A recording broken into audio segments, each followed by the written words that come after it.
तो नमस्कार दोस्तों, कैसे हैं आप लोग। आई होप कि आप सभी लोग बहुत अच्छे होंगे। मुझे लगता है कि आप लोगों ने 2 दिन ज़रूर इंतज़ार किया होगा कि क्लासेस क्यों नहीं आ पाई। दरअसल कुछ कारणों की वजह से क्या था कि क्लास ऑफ हो गई थी। ठीक है, एक दिन के लिए, एक दिन संडे था। संडे की क्लासेस मैं सोच रहा हूँ कि ना ही करवाया जाए तो ज़्यादा अच्छा हो। ठीक है, क्योंकि क्या होता है, लगातार अगर 7 डेज़ क्लास हम जब लेते हैं तो फिर हमें भी पढ़ने का मन नहीं करता और हमारा भी पढ़ाने का मन नहीं करता, जहाँ तक मुझे ऐसा लगता है। ठीक है, तो मुझे लगता है कि 4 से 5 दिन जो क्लासेस होती हैं वही इनफ है, वही अच्छी हैं। अब यहाँ पर एक बातें मैं आप लोगों पर छोड़ रहा हूँ, आप लोग जैसे कहिएगा कमेंट बॉक्स में जो राय दीजिएगा उसी हिसाब से क्लास चलेंगी। जैसे कि ये राय है, मैं आप लोगों से राय ये मांग रहा हूँ कि मंडे टू फ्राइडे क्लास होनी चाहिए या मंडे टू सैटरडे होनी चाहिए। ठीक है, संडे का तो ऑफ रहेगा। ठीक है, तो आप लोग एक बार कमेंट बॉक्स में ज़रूर बताइएगा। आप सभी लोगों के सुझाव का मुझे इंतजार रहेगा। ठीक है, उसके दूसरे दिन मैं फैसला लूँगा। चलिए आइए बात करते हैं, आज की अपनी क्लास को शुरू करते हैं बिना किसी और बात की चर्चा करते हुए। लेकिन हाँ, यहाँ एक और बात ही हमें शामिल करना पड़ेगा कि जो लोग जुड़ चुके हैं वे दूसरों को भी शेयर कर दें, उन्हें भी बता दें कि प्रवीण सर अभिमन्यु बैच के माध्यम से सीटेट, यूपीटेट और सुपरटेट की तैयारी एक साथ करवा रहे हैं, वो भी बहुत ही अच्छे तरीके से और क्वेश्चन आंसर के माध्यम से, यानी कि एमसीक्यू टाइप क्वेश्चन के हिसाब से। चलिए आइए बात करते हैं आज के पहले प्रश्न के बारे में। तो सब लोग जल्दी से सज्ज हो जाइए आज के पहले प्रश्न का उत्तर देने के लिए। और मुझे लगता है कि आप सभी लोग पहले से ही सज्ज हो चुके होंगे पहले प्रश्न का उत्तर देने के लिए। चलिए बात करते हैं प्रश्न में क्या कहा जा रहा है। पहला प्रश्न कह रहा है कि जब बच्चा फेल होता है तो इसका तात्पर्य क्या है। जब बच्चा फेल होता है तो इसका तात्पर्य क्या है। बहुत ही प्यारा प्रश्न है, बहुत ही साधारण प्रश्न है। और पहला ऑप्शन कहता है, जल्दी से इसका आंसर कीजिएगा, बच्चे ने उत्तरों को सही तरीके से याद नहीं किया है, इसके वजह से क्या इसका मतलब हो जाता है, या बच्चे को प्राइवेट ट्यूशन लेनी चाहिए थी। तीसरा ऑप्शन कहता है कि व्यवस्था फेल हुई है। और चौथा ऑप्शन कहता है बच्चा पढ़ाई के लिए योग्य नहीं है। बहुत ही अच्छा प्रश्न है, मुझे लगता है कि इसका आंसर देने में आप बिल्कुल भी असहजता महसूस नहीं करेंगे और इसका उत्तर आप जरूर देंगे और अच्छे तरीके से। और कुछ छात्रों का आंसर आना शुरू हो गया है, बिल्कुल सही आप जा रहे हैं, बस थोड़ा से और सोचते चलिए और मुझे लगता है कि इसका आंसर देने में आप सक्षम हैं। जल्दी से दीजिए। जब बच्चा फेल होता है तो इसका क्या मतलब होता है, क्या कारण है कि बच्चा फेल हो रहा है। चलिए बात कर लेते हैं इसके आंसर के बारे में। तो इसका आंसर क्या कहता है, इसका आंसर कहता है तीसरा सही। तो इसका आंसर क्या कहता है दोस्तों, तीसरा सही। यहाँ पर कहने का मतलब ये है, यदि छात्र किसी भी प्रकार से मानसिक रोग से पीड़ित नहीं है तो कहने का मतलब ये है कि सामान्य छात्र यदि परीक्षा में फेल हो जाता है तो इसका मतलब ये है कि शिक्षण व्यवस्था में कहीं ना कहीं फेल हुई है, यानी कि कहीं ना कहीं शिक्षण व्यवस्था सही नहीं है, शिक्षण व्यवस्था में कहीं ना कहीं फेल्योर मानी जाती है। इसलिए ऑप्शन नंबर तीसरा सही हो जाएगा, इस बात को ध्यान रखिएगा। ऑप्शन नंबर तीसरा सही हो जाएगा, इस बात को ध्यान रखिएगा। कहने का मतलब ये है कि जब बच्चा फेल होता है तो इसका मतलब ये है कि अगर वो मानसिक रूप से सही है तो इसका मतलब ये है कि कहीं ना कहीं शिक्षण व्यवस्था में कोई ना कोई कमी रह गई है और इसकी वजह से विद्यार्थी जो है या बच्चा जो है एक तरीके से फेल हुआ है। चलिए बात कर लेते हैं अगले प्रश्न के बारे में। अगला प्रश्न आपसे क्या चाह रहा है, इसका उत्तर भी आप लोग जल्दी से दीजिएगा। प्रश्न ये कह रहा है कि शिक्षण से अधिगम पर बल देने वाला परिवर्तन हो सकता है। शिक्षण से अधिगम पर बल देने वाला परिवर्तन हो सकता है। यहाँ पर पहला ऑप्शन कहता है बाल केंद्रित शिक्षा पद्धति अपनाकर। दूसरा ऑप्शन कहता है रटने को प्रोत्साहित करके। और तीसरा ऑप्शन कहता है अग्र शिक्षण की तकनीक अपनाकर। और चौथा ऑप्शन कहता है परीक्षा परिणामों पर केंद्रित होकर। परीक्षा परिणामों पर केंद्रित होकर। तो जल्दी से इसका आंसर साझा कीजिएगा आप लोग। तो फिर से मैं आप लोगों को बताना चाहूँगा इसके प्रश्न के बारे में। शिक्षण से अधिगम पर बल देने वाला परिवर्तन हो सकता है। तो पहला ऑप्शन कहता है कि बाल केंद्रित शिक्षा पद्धति अपनाकर। दूसरा ऑप्शन कहता है रटने को प्रोत्साहित करके। और तीसरा ऑप्शन कहता है अग्र शिक्षण की तकनीक अपनाकर। और चौथा ऑप्शन कहता है परीक्षा परिणामों पर केंद्रित होकर। जल्दी से इसका आंसर दीजिएगा। मुझे लगता है कि आप लोग आंसर देने में बिल्कुल सक्षम हैं और इसका आंसर आप लोगों ने शेयर भी कर दिया है। चलिए बात कर लेते हैं इसके आंसर के बारे में। तो इसका आंसर हो जाएगा पहला सही। तो बाल केंद्रित शिक्षा पद्धति को अपनाकर क्या किया जा सकता है, शिक्षण से अधिगम पर बल देने वाला परिवर्तन हो सकता है। तो शिक्षण से क्या किया जा सकता है, अधिगम पर बल दिया जा सकता है और उसमें परिवर्तन भी हो सकता है। इस बात को ध्यान रखिएगा, यानी कि पहला ऑप्शन यहाँ पर सही है। ध्यान रखिएगा, पहला ऑप्शन सही है, भूलिएगा नहीं। ऐसे प्रश्न आपके ध्यान में हमेशा बने रहने चाहिए। इसी के साथ बात कर लेते हैं अगले प्रश्न के बारे में। अब अगला प्रश्न हमसे क्या कह रहा है, चलिए देख लेते हैं अगला प्रश्न क्या कह रहा है कि बीजों का अनुकरण संकल्पना के शिक्षण से की सबसे प्रभावी पद्धति है। बीजों का अनुकरण संकल्पना के शिक्षण की सबसे प्रभावी पद्धति है। यहाँ पर पहला ऑप्शन आपसे कहता है कि विद्यार्थियों द्वारा पौधों के बीज बोना और उसके अनुकरण के चरणों का अवलोकन करना। दूसरा ऑप्शन आपसे कहता है कि श्यामपट्ट पर चित्र बनाना और वर्णन करना। और तीसरा ऑप्शन कहता है कि एक तरीके से विद्यार्थी बीज की वृद्धि के लिए चित्र दिखाना। और चौथा ऑप्शन कहता है कि विस्तृत व्याख्या करना। तो जल्दी से इसका आंसर आप सभी लोग हमें शेयर करिए। आप सभी लोगों के इस क्वेश्चन का आंसर का जवाब आपके आंसर का इंतजार है। तो जल्दी से इसका आंसर शेयर कर दीजिए मेरे प्रिय साथियों। चलिए मैं आपको बता देता हूँ इसके आंसर के बारे में। तो इसका आंसर हो जाएगा पहला सही हो जाएगा। यहाँ पर कहने का मतलब ये है कि किसी भी विद्यार्थी को यदि प्रयोगात्मक रूप से छात्रों द्वारा करवा कर उसका अध्ययन कराया जाता है तो वह सबसे प्रभावशाली होगा। वही लर्निंग बाय डूइंग की बात की जा रही है। और छात्रों द्वारा पौधों के बीज बोना और उसके अनुकरण के चरणों का अवलोकन करने से क्या होगा कि बच्चा बेहतर तरीके से सीख जाएगा। यानी कि छात्र जो होंगे बेहतर तरीके से सीख जाएंगे, उनको कहीं से कहीं तक कोई प्रॉब्लम क्रिएट नहीं होगी। चलिए इसी के साथ बात कर लेते हैं अगले प्रश्न के बारे में। जल्दी से इसका आंसर साझा कीजिएगा। मुझे लगता है कि आप लोग थोड़ा से क्या हो रहा है कि आप लोग आज थोड़ा से आंसर देने में कहीं ना कहीं कंजूसी कर रहे हैं। तो कंजूसी मत करिए, जल्दी से आंसर देते चलिए। चलिए बात कर लेते हैं आज के प्रश्न के चौथे प्रश्न के बारे में। क्वेश्चन हमसे कह रहा है कि समावेशी शिक्षा कक्षा में विविधता का उत्सव मनाती है। दूसरा ऑप्शन कहता है दाखिले संबंधी कठोर प्रक्रियाओं को बढ़ावा देती है। और तीसरा ऑप्शन कहता है कि तथ्यों की शिक्षा से संबंधित है। और चौथा ऑप्शन कहता है हाशिए पर स्थित वर्गों से शिक्षकों को सम्मिलित करने से संबंधित। बहुत ही अच्छा प्रश्न है। जल्दी से इसका आंसर साझा करिए और कॉमन सेंस के भी आधार पर इस प्रश्न को आप सॉल्व कर सकते हैं। जल्दी से आप लोग साझा करिए। कुछ लोगों का आंसर आना शुरू हो गया है। बिल्कुल इसी तरह से सभी लोग का आंसर दीजिए। और जो लोग केवल और केवल क्वेश्चन को देखते हैं आंसर नहीं देते हैं, बिल्कुल ये गलत बात है। ठीक है, क्वेश्चन का आंसर जरूर शेयर करते चलिए। क्वेश्चन को शेयर क्वेश्चन का आंसर कहाँ शेयर करना है? लाइव चैट में आप देखिएगा, वहाँ पर ऑप्शन है लाइव चैट में आप आ जाइए। चलिए कुछ लोग कमेंट बॉक्स में देने लगते हैं तो गलत हो जाता है। चलिए बात कर लेते हैं इसके आंसर के बारे में। तो इसका आंसर क्या हो जाएगा? पहला सही हो जाएगा। देख लीजिए यहाँ पर एक बार, समावेशी कक्षा में विविधता का उत्सव मनाती है। इस बात को ध्यान रखिएगा। समावेशी शिक्षा जो है कक्षा में विविधता का उत्सव मनाती है। आइए देख लेते हैं यहाँ पर क्या कहा जा रहा है। कहा जा रहा है कि समावेशी शिक्षा हमें ये बताता है कि विशेष शैक्षणिक आवश्यकता की पूर्ति के लिए एक सामान्य छात्र और एक दिव्यांग छात्र को समान शिक्षा प्राप्त करने के अवसर मिलना चाहिए। एक सामान्य छात्र और दिव्यांग छात्र को एक साथ शिक्षा मिलने को ही क्या कहा जाएगा? समावेशीकरण कहा जाएगा या समावेशी शिक्षा कहा जाएगा। इसमें अगर देखा जाए तो एक छात्र को एक दिव्यांग छात्र के साथ विद्यालय में अधिकतर समय बिताता है। यानी कि एक सामान्य छात्र एक दिव्यांग छात्र के साथ क्या होता है कि एक साथ अधिकतर लगभग अगर देखा जाए तो समय बिताते हैं।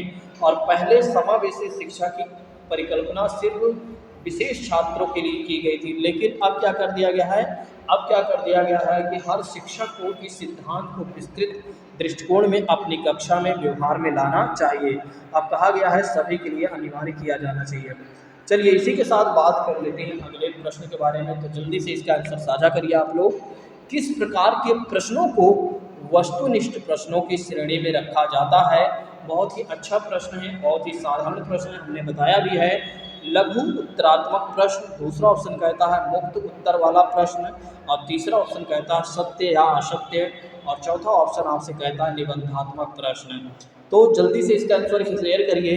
किस प्रकार के प्रश्नों को वस्तुनिष्ठ प्रश्नों की श्रेणी में रखा जाता है?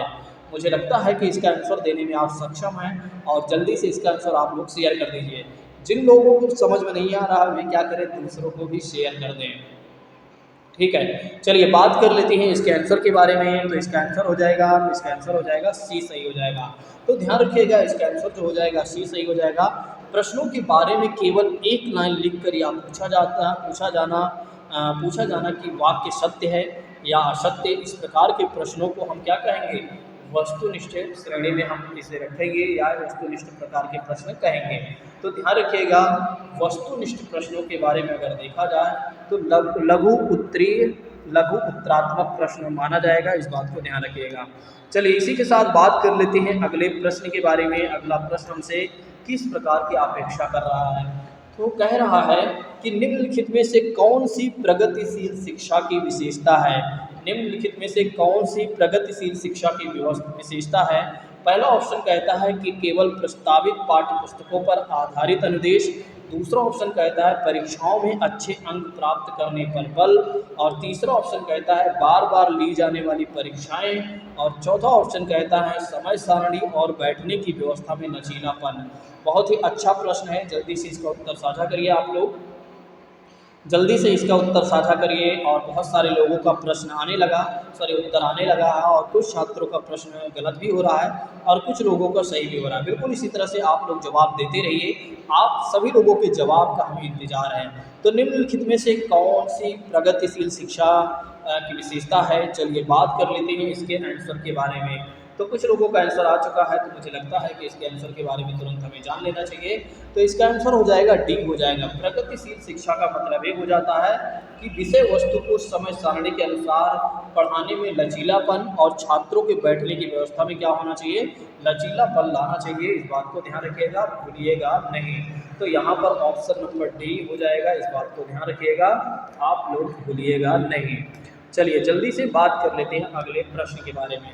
अगला प्रश्न हमसे क्या कह रहा है, कह रहा है कि एक शिक्षक प्रश्न पत्र बनाने के बाद यह जांच करता है कि क्या प्रश्न परीक्षण के विशिष्ट उद्देश्यों की परीक्षा ले रहे हैं, वह मुख्य रूप से प्रश्न पत्र के बारे में चिंतित है। पहला विकल्प कहता है संपूर्ण विषय वस्तु को शामिल करने। दूसरा ऑप्शन कहता है प्रश्नों के प्रकार। और तीसरा ऑप्शन कहता है विश्वसनीयता। और चौथा ऑप्शन कहता है वैधता। तो जल्दी से इसका आंसर साझा करिए आप लोग हमें। तो एक शिक्षक प्रश्न पत्र बनाने के बाद यह जांच करता है कि क्या प्रश्न परीक्षण के विशिष्ट उद्देश्यों की परीक्षा ले रहे हैं। जल्दी से इसका आंसर साझा करिए आप लोग, फटाफट आंसर करते चलिए। यदि आ रहा है, नहीं आ रहा है तो फिर भी ट्राई करिए। और बहुत सारे छात्र आंसर करना शुरू कर दिए हैं, बिल्कुल जल्दी से आप लोग आंसर करते चलिए। कुछ छात्रों का सही भी हो रहा है, कुछ छात्रों का गलत भी हो रहा है। तो इसका आंसर हो जाएगा पहला सही। ठीक है, तो इसका आंसर हो जाएगा पहला सही हो जाएगा, इस बात को ध्यान रखिएगा। किसी शिक्षक के प्रश्न पत्र बनाने में उसका मुख्य उद्देश्य ये होता है संपूर्ण विषय वस्तु को शामिल करना। बिल्कुल सही बात है। आप सोचिए, अगर आपको टीचर बनाया गया और आपको कहा जाए कि प्रश्न पत्र बनाइए, तो आप ये नहीं करेंगे कि केवल और केवल एक चैप्टर का क्या करेंगे, एक तरीके से क्वेश्चन आंसर पूरा दे देंगे। तो फिर वो टेस्ट सीरीज हो जाएगा, यानी कि वो टेस्ट हो जाएगा, ना कि वो एक तरीके से परीक्षा का प्रश्न पत्र होगा। ठीक है, जैसे कि इस बात को ध्यान रखिएगा। चलिए नेक्स्ट बात करते हैं अगले प्रश्न के बारे में। अगला प्रश्न हमसे किस प्रकार की अपेक्षा कर रहा है। अगला प्रश्न हमसे कह रहा है कि विवेचनात्मक शिक्षा शास्त्र का यह दृढ़ विश्वास है, विवेचनात्मक शिक्षा शास्त्र का यह दृढ़ विश्वास है कि शिक्षार्थियों को स्वतंत्र रूप से तर्कना नहीं करनी चाहिए। बच्चे स्कूल से बाहर क्या सीखते हैं या अप्रासंगिक है। शिक्षार्थियों के अनुभव और प्रत्यक्ष महत्वपूर्ण होते हैं। और डी ऑप्शन कहता है शिक्षक को हमेशा कक्ष के अनुदेशन का नेतृत्व करना चाहिए। तो जल्दी से इसका आंसर आप लोग शेयर करिए। विवेचनात्मक शिक्षा शास्त्र का दृढ़ विश्वास है। बहुत ही कठिन प्रश्न है, लेकिन हाँ अगर आप चाहें तो कॉमन सेंस के आधार पर इस प्रश्न का उत्तर आप दे सकते हैं। लेकिन फिर भी यदि आपको लगता है कि ऐसे उत्तर देने में आपको प्रॉब्लम हो रही हो, चलिए बात कर लेते हैं इस प्रश्न के बारे में। दरअसल बीच में मैं कहीं चला गया था, आप लोगों को हो सकता है ना पता चल पाए।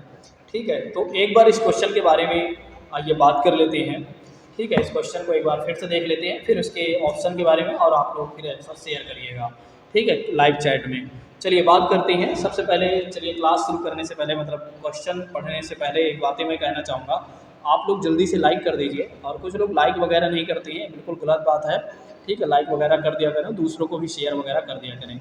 अब ये सब कहने की बात नहीं होनी चाहिए। चलिए बात करते हैं प्रश्न के बारे में। प्रश्न हमारा कह रहा है कि विवेचनात्मक शिक्षा शास्त्र का यह दृढ़ विश्वास है कि पहला ऑप्शन कहता है कि शिक्षार्थियों को स्वतंत्र रूप से तर्कना नहीं करनी चाहिए। दूसरा ऑप्शन कहता है बच्चे स्कूल से बाहर क्या सीखते हैं, यह अप्रासंगिक है। तीसरा ऑप्शन कहता है शिक्षार्थियों के अनुभव और प्रत्यक्ष महत्वपूर्ण होते हैं। एक शिक्षक को हमेशा कक्ष के अनुदेशन का नेतृत्व करना चाहिए। विवेचनात्मक शिक्षा शास्त्र का यह दृढ़ विश्वास है कि क्या विश्वास है, जल्दी से इसका आंसर शेयर करिए। ठीक है, ऑप्शन कह रहा है कि शिक्षार्थियों को स्वतंत्र रूप से तर्कड़ा नहीं करनी चाहिए। क्या ऐसा होना चाहिए? दूसरा ऑप्शन कहता है कि बच्चे स्कूल से बाहर क्या सीखते हैं, यह अप्रासंगिक है। और तीसरा ऑप्शन कहता है कि शिक्षार्थियों के अनुभव और प्रत्यक्ष महत्वपूर्ण होते हैं। और चौथा ऑप्शन कहता है कि एक शिक्षक को हमेशा कक्ष के अनुदेशन का नेतृत्व करना चाहिए। बहुत ही प्यारा प्रश्न है, जल्दी से इसका उत्तर शेयर करिए दोस्तों।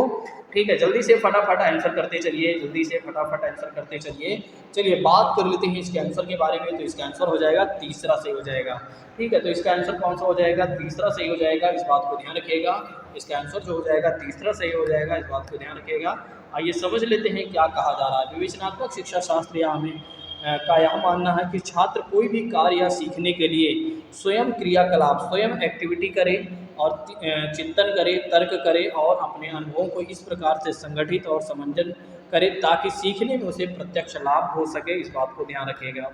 चलिए इसी के साथ बात कर लेते हैं अगले प्रश्न के बारे में। अगला प्रश्न हमसे क्या अपेक्षाएं कर रहा है? अगला प्रश्न हमसे कह रहा है कि विद्यालय आधारित आकलन मुख्य रूप से किस सिद्धांत पर आधारित होता है? विद्यालय आधारित आकलन मुख्य रूप से किस सिद्धांत पर आधारित होता है? पहला ऑप्शन कहता है बाह्य परीक्षकों की अपेक्षा शिक्षक अपने शिक्षार्थियों की क्षमताओं को बेहतर जानते हैं। दूसरा ऑप्शन कहता है कि किसी भी कीमत पर विद्यार्थियों को अच्छे ग्रेड मिलने चाहिए। और तीसरा ऑप्शन कहता है कि विद्यालय परीक्षा निकायों की अपेक्षा ज़्यादा सक्षम है। और चौथा ऑप्शन हमसे कहता है आकलन बहुत किफ़ायती या मितव्ययी होना चाहिए। बहुत ही अच्छा प्रश्न है, इसका उत्तर आप लोग शेयर करिए दोस्तों। ठीक है, जल्दी से फटाफट आंसर करते चलिए, जल्दी से फटाफट आंसर करते चलिए। यदि आ रहा है, नहीं आ रहा है तो फिर भी प्रयास करते चलिए।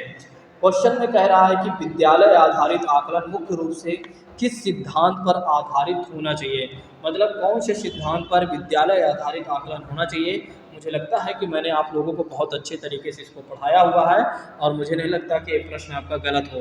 ठीक है, चलिए बात कर लेते हैं। इसका आंसर हो जाएगा पहला सही हो जाएगा। विद्यालय आधारित आकलन विद्यार्थियों की कमजोरियों को पहचान कर उसमें सुधार करने की एक प्रक्रिया है। और इस प्रक्रिया में विद्यालय के शिक्षक अपने छात्रों का आकलन करते हैं क्योंकि वे अपने छात्रों को अच्छी प्रकार से समझने का प्रयास करते हैं, इस बात को ध्यान रखिएगा। चलिए बात कर लेते हैं अगले प्रश्न के बारे में। अगला प्रश्न क्या कह रहा है? शिक्षार्थी जो हैं व्यक्तिक भिन्नता प्रदर्शित करते हैं तो शिक्षक को क्या करना चाहिए? पहला ऑप्शन कहता है कि सीखने के विविध अनुभवों को उपलब्ध करना चाहिए। और दूसरा ऑप्शन कहता है कठोर अनुशासन सुनिश्चित कर देना चाहिए। और तीसरा ऑप्शन कहता है कि परीक्षाओं की संख्या बढ़ा देनी चाहिए। और चौथा ऑप्शन कहता है कि अधिगम की एक समान गति पर बल देना चाहिए। तो शिक्षार्थी व्यक्तिक भिन्नता प्रदर्शित करते हैं। बिल्कुल सभी लोगों को पता है कि जो शिक्षार्थी होते हैं, स्टूडेंट जो होते हैं, वो इंडिविजुअल डिफरेंसेस एक तरीके से प्रदर्शित करते हैं। अब एक शिक्षक को क्या करना चाहिए? आप लोग जल्दी से इसका आंसर शेयर करिए, जल्दी से शेयर करिए, जल्दी से शेयर करिए। चलिए मैं आप लोगों को बता देता हूँ। तो इसका आंसर हो जाएगा पहला सही। तो इसका आंसर हो जाएगा पहला सही हो जाएगा। यदि शिक्षार्थी व्यक्तिक भिन्नता को प्रदर्शित करते हैं तो शिक्षक को जितना भी सिखाने के तरीके के बारे में ज्ञात हो उसे क्या करना चाहिए? सभी प्रकार के अनुभव को उपलब्ध कराना चाहिए। यही एक शिक्षक का कर्तव्य होता है, इस बात को आप लोग ध्यान रखिएगा। यानी कि ऑप्शन नंबर पहला सही हो जाएगा, इस बात को ध्यान रखिएगा। अब चलिए बात कर लेते हैं अगले प्रश्न के बारे में। अगला प्रश्न हमसे अपेक्षा कर रहा है कि निम्नलिखित में से कौन सा विकास का सिद्धांत है? निम्नलिखित में से कौन सा विकास का सिद्धांत है? पहला ऑप्शन कहता है कि सभी की विकास दर समान नहीं होती है।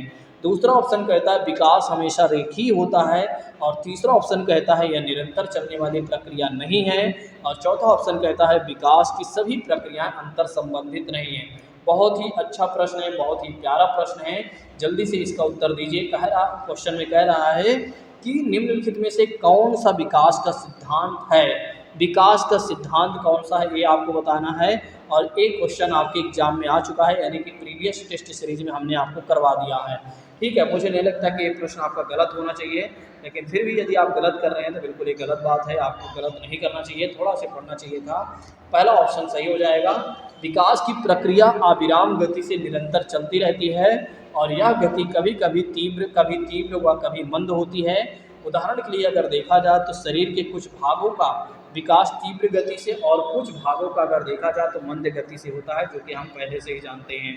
ठीक है, तो इस बात को जरूर ध्यान रखिएगा कि विकास की जो दर होती है एक समान नहीं होती है, इस बात को जरूर ध्यान रखिएगा। चलिए बात कर लेते हैं अगले प्रश्न के बारे में। अगला प्रश्न हमसे कह रहा है कि मानव विकास को क्षेत्रों में विभाजित किया जा सकता है। मानव विकास को क्षेत्रों में विभाजित किया जा सकता है, जो है पहला है शारीरिक, दूसरा है शारीरिक, संज्ञानात्मक, संवेगात्मक, सामाजिक। दूसरा ऑप्शन कहता है संवेगात्मक, संज्ञानात्मक, आध्यात्मिक, सामाजिक, मनोवैज्ञानिक। विकास, मानव विकास के क्षेत्रों को क्या विभाजित करता है, आपको ये बताना है। मनोवैज्ञानिक,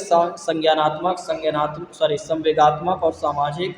और डी ऑप्शन कहता है शारीरिक, आध्यात्मिक, संज्ञानात्मक और सामाजिक। जल्दी से इसका आंसर साझा करिए, आप लोग जल्दी से इसका आंसर साझा करिए। आप सभी लोगों के क्वेश्चन का आंसर का हमें जवाब का इंतजार है। मुझे लगता है कि यह प्रश्न सारे छात्र सही नहीं कर पाएंगे, बस एक दो छात्र ही इस प्रश्न को सही कर पाएंगे, हो सकता है वो भी ना कर पाएँ, क्योंकि कहीं ना कहीं वो लोग कंफ्यूज होंगे। चलिए बात कर लेते हैं इसके आंसर के बारे में। तो इसका आंसर हो जाएगा सी, सही हो जाएगा। क्या, कौन सा सही हो जाएगा, इस बात को ध्यान रखिएगा, सी सही हो जाएगा कि मानव विकास को क्षेत्रों में विभाजित किया जाता है, मनोवैज्ञानिक, संज्ञानात्मक, संवेगात्मक और सामाजिक। तो कुछ लोगों का यह प्रश्न सही हुआ है, इस प्रश्न का जवाब बिल्कुल सही है, और कुछ लोगों का गलत है, तो कोई बात नहीं है, ये थोड़ा सा कठिन प्रश्न था। चलिए अब बात कर लेते हैं अगले प्रश्न के बारे में। अगला प्रश्न क्या कह रहा है बताइएगा। एक शिक्षिका पाठ्य वस्तु और फल सब्जियों के कुछ चित्रों का प्रयोग करती हैं और अपने विद्यार्थियों से चर्चा करती हैं। विद्यार्थी इस जानकारी को अपने पूर्व ज्ञान से जोड़ते हैं और पोषण की संकल्पना को सीखते हैं। यह उपागम किस पर आधारित है? अधिगम के शास्त्रीय अनुबंधन सिद्धांत से, पुनर्बलन के सिद्धांत से, अधिगम के सक्रिय अनुबंधन के सिद्धांत से और ज्ञान के निर्माण में। तो जल्दी से इसका आंसर साझा करिए, जल्दी से इसका आंसर साझा करिए। आप सभी लोगों के आंसर का हमें इंतजार है, जल्दी से इसका आंसर साझा करिए मेरे प्रिय साथियों। मुझे लगता है कि इसका उत्तर आप दे चुके हैं। चलिए इसके आंसर के बारे में बता देते हैं। तो इसका आंसर हो जाएगा डी, सही हो जाएगा। अगर डी के बारे में बात करते हैं, तो कहा जा रहा है ज्ञान के निर्माण को अच्छे तरीके से छात्र के मस्तिष्क को स्थापित करने के लिए उसका चित्र बनाकर उसके बारे में चर्चा करके उन्हें अच्छी तरह से समझाया जा रहा है, और साथ ही विषय वस्तु को उनके पूर्व ज्ञान से इस प्रकार जोड़ा जाता है ताकि वे नए ज्ञान को सरलता से ग्रहण कर सकें या सीख सकें। इस प्रकार की प्रक्रिया को ज्ञान के निर्माण के रूप में भी जाना जाता है। इस बात को ध्यान रखिएगा, यानी कि ऑप्शन नंबर डी सही हो जाएगा। चलिए अब बात कर लेते हैं अगले प्रश्न। चलिए अगला प्रश्न कह रहा है कि जब बच्चे की दादी उसे उसकी माँ की गोद से लेती है तो बच्चा रोने लगता है। बच्चे के क्या कारण है, क्यों रोने लगता है? बड़ा ही अच्छा प्रश्न है, जल्दी से इसका उत्तर दीजिएगा। सामाजिक दुश्चिंता के कारण, संवेगात्मक दुश्चिंता के कारण, अजनबी दुश्चिंता के कारण, वियोग दुश्चिंता के कारण। जल्दी से इसका आंसर बताइए आप लोग। जब बच्चे की दादी उसकी माँ से उसे गोद में ले लेती है तो क्यों रोने लगता है, इसका आंसर आप लोगों को बताना है। जल्दी से कारण बताइए आप लोग।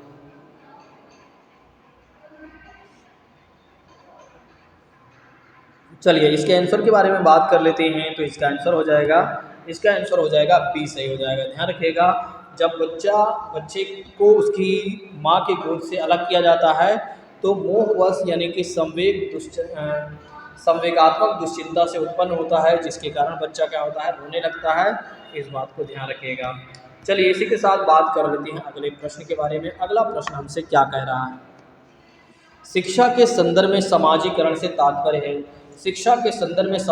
से तात्पर्य है अपने सामाजिक मानदंड बनाना, समाज में बड़ों का सम्मान करना, सामाजिक वातावरण के अनुकूल और समायोजन करना, सामाजिक मानदंडों को सदैव अनुपालन करना। जल्दी से इसका आंसर आप लोग हमें बताइए, जल्दी से इसका आंसर बताइए कि शिक्षा के संदर्भ में समाजीकरण से क्या मतलब हो जाता है। बहुत ही अच्छा प्रश्न है, जल्दी से इसका उत्तर दे दीजिए। बहुत सारे छात्रों का यह उत्तर सही हो रहा है, बहुत सारे छात्र लगातार दे रहे हैं। चलिए बात कर लेते हैं इसके आंसर के बारे में, तो इसका आंसर हो जाएगा सी, सही हो जाएगा। शिक्षा जो है सामाजिकरण की प्रक्रिया को क्या करती है, सरल बना देती है। क्यों बना देती है, क्योंकि शिक्षा के माध्यम से क्या होता है, सामाजिक मनुष्य के सामाजिक मूल्यों, आदर्शों और व्यवहारों आदि को मनुष्य क्या करता है, सीखता है। तो सामाजिक मूल्यों को समझ में आ जाती है, उसको आदर्शों के बारे में समझ में आ जाती है, किसके सामने कैसे उसके व्यवहार करना चाहिए ये भी उसको समझ में आ जाता है, और अपने आप को क्या करता है, उसी के अनुरूप बनाने का वह प्रयास करता है। ठीक है, तो हम सामाजिक प्राणी हैं, इसलिए हमें समाज के नियमों का पालन करना होता है, हमें समाज से बाहर नहीं जाना होता है। चलिए अब बात कर लेते हैं अगले प्रश्न के बारे में। अब थोड़ा से एनवायरमेंटल स्टडीज से प्रश्न है, आप लोग जल्दी से इसका आंसर दीजिएगा। भारोत्तोलक को प्रायः ज़्यादा मांसपेशियां और बॉडी के मांस बनाने की आवश्यकता होती है। इस उद्देश्य के लिए उसे ऐसा आहार लेने की आवश्यकता है जो क्या है, डैश से भरपूर है, कार्बोहाइड्रेट्स, वसा, विटामिन और प्रोटीन। जल्दी से इसका आंसर साझा करिए, जल्दी से आप लोग इसका आंसर साझा करिए, मुझे लगता है कि इसका आंसर आप देने में सक्षम हैं। चलिए इसके आंसर के बारे में बात कर लेते हैं, तो इसका आंसर हो जाएगा डी, सही हो जाएगा। ठीक है, तो इसका आंसर हो जाएगा डी, सही हो जाएगा, यानी प्रोटीन की बात की जा रही है। कहा जा रहा है कि भारोत्तोलक को प्रायः ज़्यादा मांसपेशियां और बॉडी मास बनाने की आवश्यकता होती है। इसके लिए ऐसे आहार का सेवन करना चाहिए जो हमें प्रोटीन दिलाए, यानी कि प्रोटीन से वो चीज़ें भरपूर हों। चलिए इसी के साथ बात कर लेते हैं अगले प्रश्न के बारे में। थोड़ा सा प्रश्न सरल है, बताइएगा इसका आंसर जल्दी से। रेखा की माँ उसके लिए रोजाना तालाब से पानी में फिटकरी डालती है। मतलब रेखा की माँ क्या करती है, पानी लाती है, डैश डैश कुल मिलाकर, और रोजाना तालाब से लाने में लाए पानी में क्या करती है, फिटकरी डालती है। इसके पीछे क्या कारण है, हल्के निलंबित अपद्रव्यों को अवशोषित करने के लिए, कठोर जल को मृदु जल में परिवर्तित करने के लिए, पानी में मौजूद रोगाणुओं को खत्म करने के लिए, और पानी को रंग रहित बनाने के लिए। बहुत ही अच्छा प्रश्न है, जल्दी से इसका आंसर दीजिए। कुछ छात्रों का आंसर आना शुरू हो गया है, बिल्कुल इसी तरह से आप लोग आंसर देते चलिए। यदि आप नए हैं तो चैनल को ज़रूर ज्वाइन कर लीजिए, और यदि आप पुराने हैं तो दूसरों को भी शेयर कर दीजिए, और जो लोग अभी तक ज्वाइन नहीं किए हों एक बार ज़रूर ज्वाइन कर लें। चलिए बात कर लेते हैं इसके आंसर के बारे में कि इसका आंसर क्या होगा। चलिए बात कर लेते हैं इसके आंसर के बारे में, तो इसका आंसर हो जाएगा पहला, सही हो जाएगा। रेखा की माँ तालाब से लाए पानी में फिटकरी इसलिए डाल देती है ताकि तालाब के पानी में जो अपद्रव्य हैं वो फिटकरी से क्या हो जाए, हट जाए। इस बात को ध्यान रखिएगा, भूलिएगा नहीं। ऐसे प्रश्न कई बार आपके एग्जाम में पूछ लिए जाते हैं और आप ऐसे प्रश्न को गलत कर देते हैं, ठीक है, बिना कुछ सोचे समझे। चलिए ये प्रश्न थोड़ा सा कठिन है, लेकिन फिर भी आप लोग ट्राई जरूर करिएगा। खाद्य श्रृंखला की संकल्पना को पढ़ाने में विद्यार्थियों की अधिकतम भागीदारिता के लिए निम्नलिखित में से कौन से शिक्षण व्यू हमें अपनानी चाहिए। ठीक है, या व्यू रचना सबसे प्रभावी होगी। श्याम पट्ट पर लिखी विभिन्न खाद्य श्रृंखलाओं के सभी उदाहरणों को देखकर लिखने के लिए शिक्षार्थी को कहा जाए। दूसरा ऑप्शन कहता है जीवों को प्ले कार्ड्स बनाया जाए, और विद्यार्थियों के समूह को विभिन्न खाद्य श्रृंखलाओं को सोचते हुए उन्हें व्यवस्थित करने के लिए कहा जाए। और सी ऑप्शन कहता है कि विभिन्न आवाज़ों से चलने वाली संभावित खाद्य श्रृंखलाओं की खोज करने के लिए विद्यार्थियों को कहना चाहिए। डी ऑप्शन कहता है कि विद्यार्थियों को इंटरनेट से संबंधित जानकारी एकत्रित करने के लिए कहना चाहिए। जल्दी से इसका आंसर बताइएगा आप लोग। मुझे लगता है कि कुछ छात्र चाह रहे हैं कि थोड़ा से अगर समय मिल जाता है तो ज़्यादा अच्छा होता। चलिए मैं आप लोगों को थोड़ा सा समय दे रहा हूँ, जल्दी से इसका आंसर बताइए। ठीक है, थोड़ा से मैं आप लोगों को समय दे रहा हूँ क्योंकि क्वेश्चन थोड़ा सा कठिन लग रहा है, लेकिन फिर भी आंसर देने का जल्दबाजी मत कीजिए, आराम से क्वेश्चन को पढ़कर और आंसर दीजिए। चलिए आइए बात कर लेते हैं इसके आंसर के बारे में। तो इसका आंसर हो जाएगा बी, सही। ठीक है, तो इसका आंसर हो जाएगा बी, सही। खाद्य श्रृंखला की संकल्पना को बढ़ाने में विद्यार्थियों की अधिकतम भागीदारिता के लिए शिक्षार्थियों के लिए जीवों के प्ले कार्ड्स बनाना और शिक्षार्थियों के समूह को विभिन्न खाद्य श्रृंखलाओं को सोचते हुए उन्हें व्यवस्थित करने के लिए कहना सबसे प्रभावी होगा। इस बात को ध्यान रखिएगा। Option number D will be right हो जाएगा, इस बात को ध्यान रखिएगा, भूलिएगा नहीं। ऐसे प्रश्न कई बार आपके एग्जाम में पूछ लिए जाते हैं और आप गलत करके आ जाते हैं। चलिए बात कर लेते हैं अगले प्रश्न के बारे में ठीक है, बहुत ही अच्छा प्रश्न है, बताइएगा आप लोग।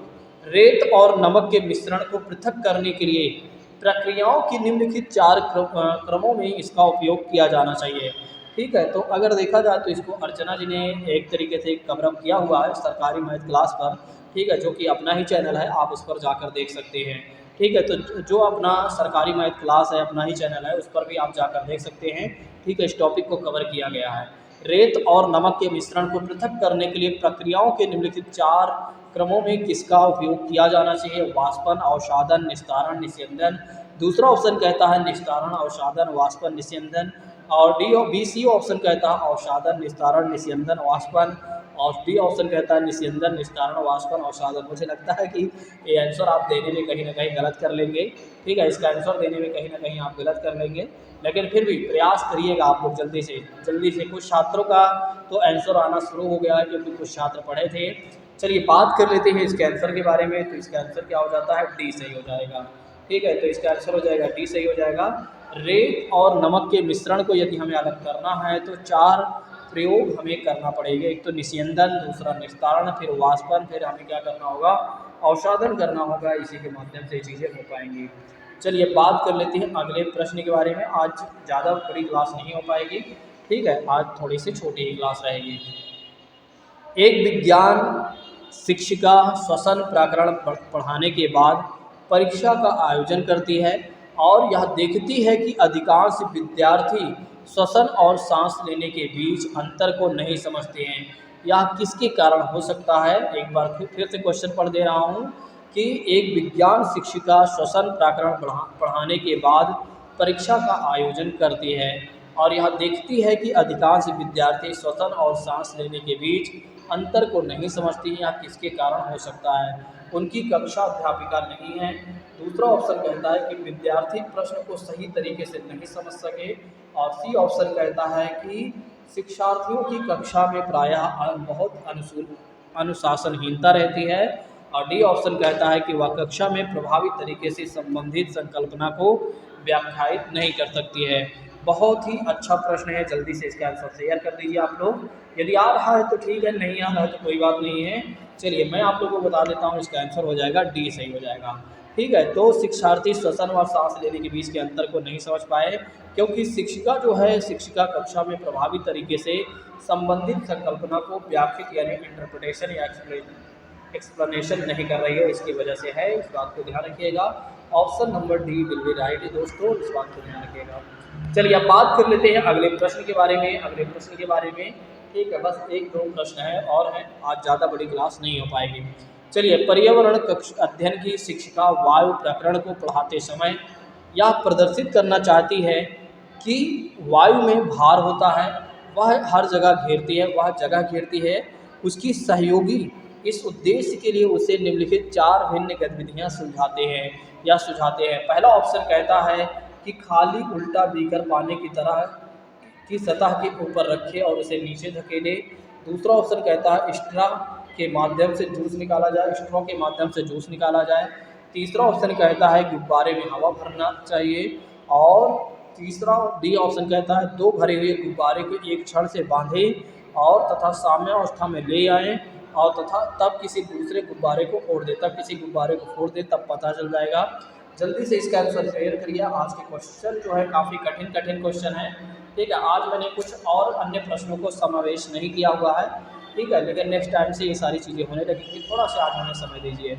चलिए बात कर लेते हैं इसके आंसर के बारे में। तो इसका आंसर क्या हो जाएगा मेरे प्रिय साथियों?